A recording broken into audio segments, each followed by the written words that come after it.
arkadaşlar.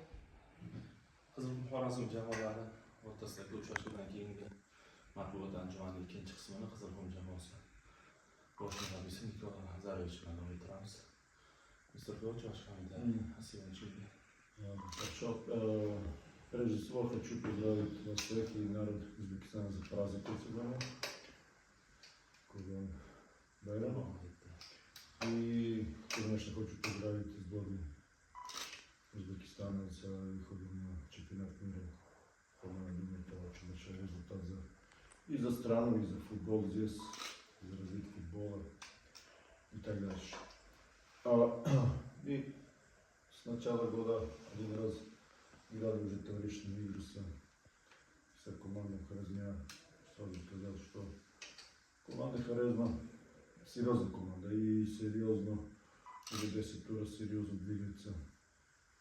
Хорошие игры показывает, и вы знаете, что более-менее у нас тяжело сегодня будет и ожидали такую игру соперника.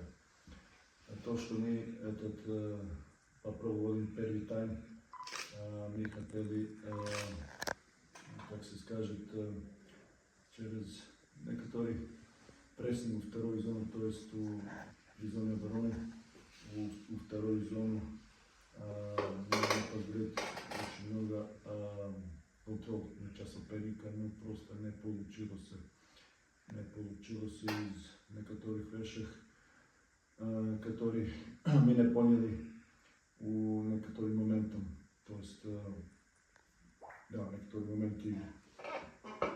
Потом пропустили первый гол, еще раз просто нам убивает с начала года из этого зоны опорного, очень много пропускаем гол.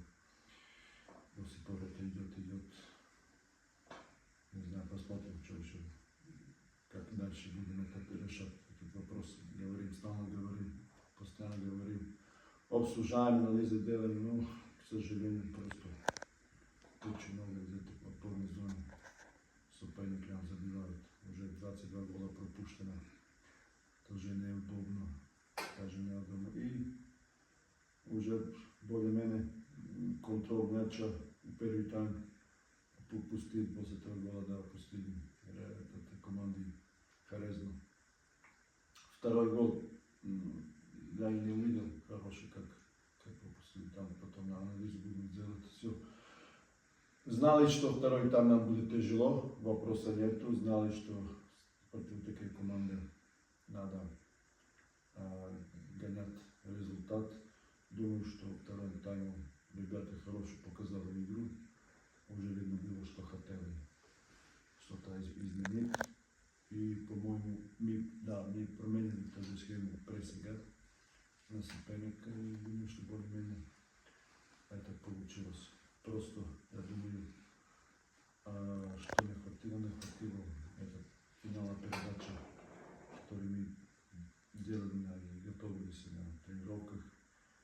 И креативности у штрафного соперника, то есть тут третья зона наша. После ситуации, когда получили красную карточку, уже было понятно, что очень тяжело будет двигаться дальше. И на концу попробовали и тогда с 10 игроками попробовали что-то изменить, но просто не получилось. На концу хороший пару контратака соперника, а не контратаки забили все. Хорошо, спасибо. Такой вопрос. Если смотреть по играм, во всех командах за 5 замен делают. В нашей команде максимум 3-4. Такое впечатление, что у нас на замене нет достойных игроков. Да, мы стараемся, что у нас есть, да, прежде всего тренируем и, конечно, играем, но просто, к сожалению, тоже пару травмированных игроков, которые остались, и игрока, у которых желтая карточка была Джумакузеева, да, не смогли нам помочь. Надо иметь в виду, что это уже Вахов из травмы пришел. Лоба, Торопов до сих пор травмирано, значи 4-5 играка като риска за съжаление нам не могат да помочи. А остали обично е светът играки като из Дубра би брали и так думали, що би па чуть-чуть дали. Значи дали шанс. Да, чуть па чуть-чуть, как се скаже, пускали в игру, що би па пробовали и njih тоже па контролирали как будут двигаться. Sordu mu? Да, спасибо. Спасибо.